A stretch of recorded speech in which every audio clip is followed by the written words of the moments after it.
एक vibrant economy में जब एक सेक्टर ग्रो करता है तो उसका सीधा प्रभाव दूसरे सेक्टरों पर भी होता है।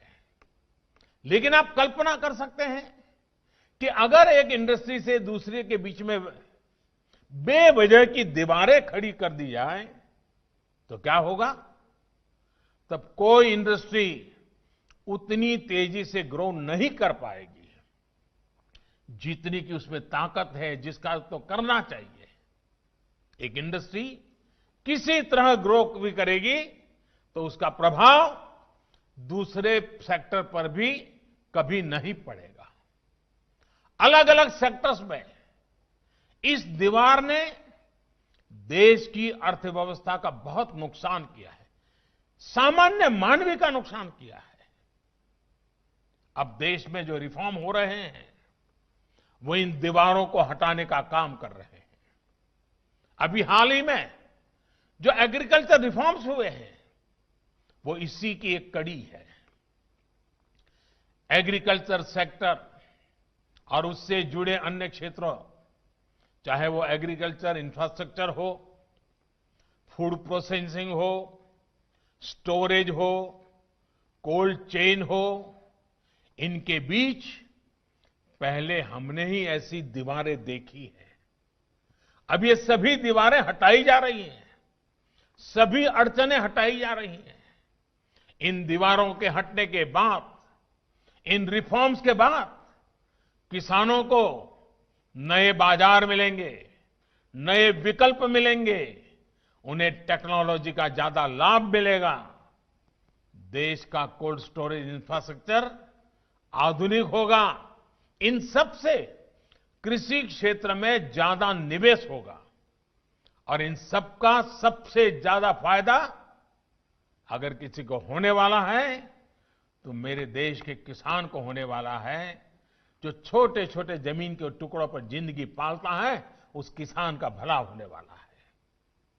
हमारे देश की अर्थव्यवस्था को अलग अलग सेक्टर्स में दीवारें नहीं, ज्यादा से ज्यादा ब्रिजेज चाहिए ताकि वो एक दूसरे का सपोर्ट कर सके। साथियों, बीते वर्षों में इन दीवारों को तोड़ने के लिए कैसे एक प्लान और इंटीग्रेटेड अप्रोच के साथ रिफॉर्म किए गए हैं, इसका एक बेहतरीन उदाहरण है।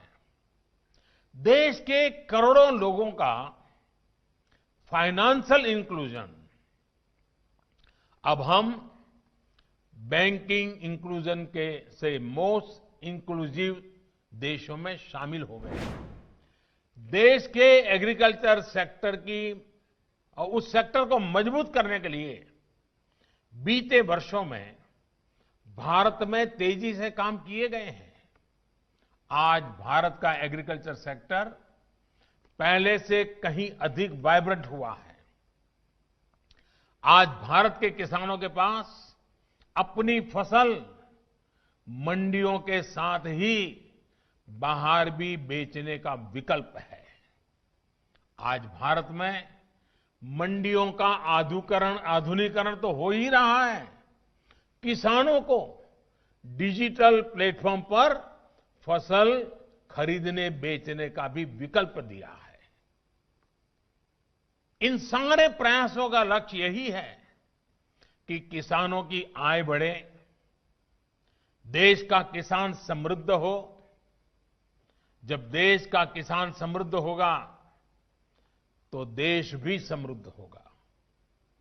आपको मैं एक और उदाहरण देता हूं कि कृषि क्षेत्र को पहले कैसे हैंडल किया जा रहा था। साथियों, हमारे देश में पहले इथेनॉल तक को प्राथमिकता देकर इंपोर्ट किया जाता था,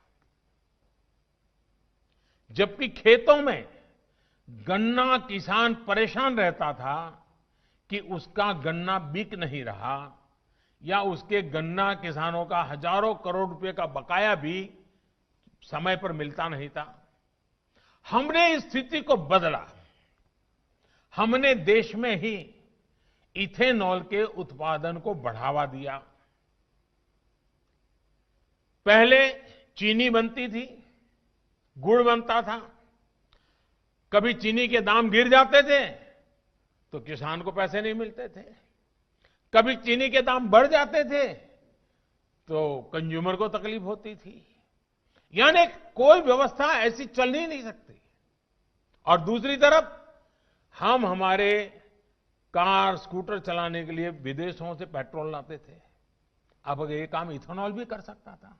अब देश में पेट्रोल में 10% तक इथेनॉल की ब्लेंडिंग करने की तरफ बढ़ रहा है।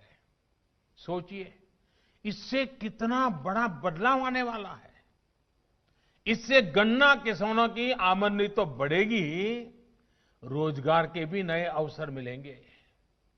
साथियों, आज जब मैं उद्योग जगत के वरिष्ठ लोगों के बीच हूं तो इस बात को भी खुलकर कहूंगा कि जितना हमारे देश में एग्रीकल्चर पर प्राइवेट सेक्टर द्वारा निवेश किया जाना चाहिए था, दुर्भाग्य से उतना नहीं हुआ।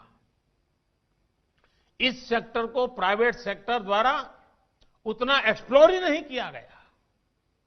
हमारे यहां कोल्ड स्टोरेज की समस्याएं रही है। बिना प्राइवेट सेक्टर के सपोर्ट के सप्लाई चेन बहुत सीमित दायरे में काम करती रही है। फर्टिलाइजर की किल्लत होते आपने भी देखा है। इसका कितना इंपोर्ट भारत करता है आप भी जानते हैं। एग्रीकल्चर सेक्टर की ऐसी कितनी ही चुनौतियों के समाधान के लिए केंद्र सरकार निरंतर काम कर रही है। लेकिन इसमें आपके इंटरेस्ट और आपके इन्वेस्टमेंट दोनों की आवश्यकता है। मैं मानता हूं कि एग्रीकल्चर से जुड़ी कई कंपनियां अच्छा काम कर रही हैं, लेकिन सिर्फ उतना ही काफी नहीं है। फसलें उगाने वाले किसानों को, फल सब्जियां उगाने वाले किसानों को जितना आधुनिक टेक्नोलॉजी का, आधुनिक व्यापार और उद्योग के तौर तरीके का जितना सपोर्ट मिलेगा, उनकी जरूरतों को देखते हुए जितना हम इन्वेस्ट करेंगे उतना ही हमारे देश के किसानों का, फसलों का नुकसान कम होगा, उतनी ही उनकी आय बढ़ेगी।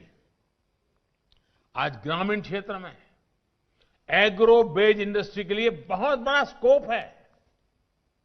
पहले की नीतियां जो भी रही हो, लेकिन आज की पॉलिसीज ग्रामीण कृषि आधारित अर्थव्यवस्था विकसित करने के लिए बहुत अनुकूल है। नीति से और नियत से सरकार पूरी तरह किसानों का हित करने के लिए प्रतिबद्ध है।